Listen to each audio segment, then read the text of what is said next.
Hand of hope వార్చే వనం మహిళా సంఘం ఆధ్వర్యంలో నిర్వహించిన ఉచిత వైద్య శిబిరాన్ని 62వ డివిజన్ కార్పొరేటర్ జక్కుల రవీందర్ యాదవ్ ముఖ్య అతిథిగా హాజరై ప్రారంభించారు. ఈ సందర్భంగా ఆయన మాట్లాడుతూ ప్రతి ఒక్కరూ ఈ అవకాశాన్ని సద్వినియోగం చేసుకోవాలని, ఇలాంటి హెల్త్ క్యాంపులను మరిన్ని జరపాలని, ప్రతి ఒక్క బడుగు బలహీన ప్రజలకు మీ ఉచిత వైద్యాన్ని అందజేయాలని కోరారు. హెల్త్ క్యాంప్ని ఏర్పాటు చేసిన వనం మహిళా సంఘం హ్యాండ్ ఆఫ్ హోప్ వారికి కృతజ్ఞతలు తెలిపారు.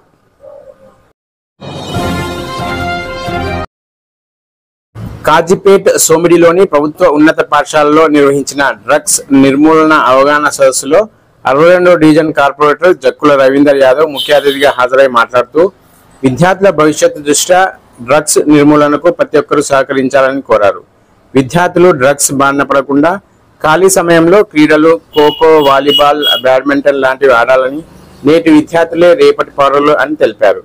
ఈ సమయంలో సరైన బాటలో ప్రయాణిస్తే వారి జీవితం బంగారుమయంగా మారుతుందని, ఇటువంటి చెడు అలవాట్లకు గురి కావద్దని కోరారు.